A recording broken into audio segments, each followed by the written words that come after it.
sa pagsulong ng mga programa at makabagong sistema upang mapangalagaan ang kalikasan at likas na yaman, tinitiyak ng DNR ang proteksyon ng kalikasan, lalo na sa mga inisyatibong binubuo katulad ng wind power projects. Upang maipakita ang malinaw at transparent na impormasyon, ipapaliwanag po namin ang proseso, mga kinakailangang dokumento at mga batas na aming ipinapatupad pagdating sa pagbabawas ng mga apektadong puno gaya nito. Ang proseso ng pag-apply para sa tree cutting o pruning permit ay malinaw na nakasaad sa ating mga ipinapatupad na batas at alituntunin. Ito ay mahigpit na ipinatutupad ng DENR. Ang mga hakbang ay ang mga sumusunod. Una, kailangang magsumiting ng formal na aplikasyon ng kumpanya o individual, kasama ang kinakailangang dokumento gaya ng Certificate of No Objection mula sa lokal na pamahalaan at DPWH. Tanga na nasa road right of way ang mga puno at iba pang mga permit. Pangalawa, isinasagawa ng isang technical na grupo mula sa Community Environment and Natural Resources Office o CENRO ang aktual na inspeksyon at inventory ng mga punong maapektuhan. Dito, natutukoy kung ilan ang tatanggalin at ilan ang pwede lang ipruning.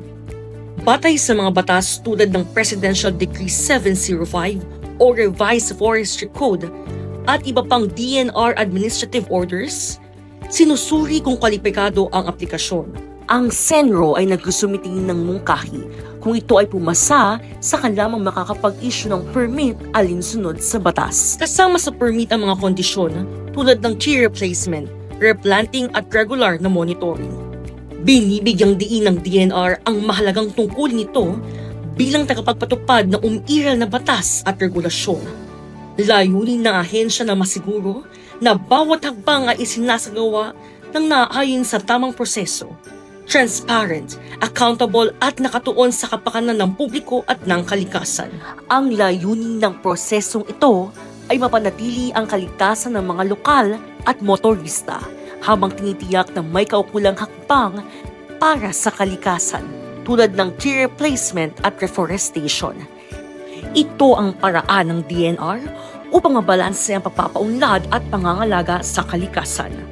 Ang bawat puno na naapektuhan ay may katumbas na hakbang ng pagprotekta, pagpapalit at pagpapanatili. Sa pamamagitan ng tamang proseso at masusing pamamahala, makakamit natin ang malinis na enerhiya, ligtas na komunidad at luntiang kapaligiran para sa mga susunod na henerasyon.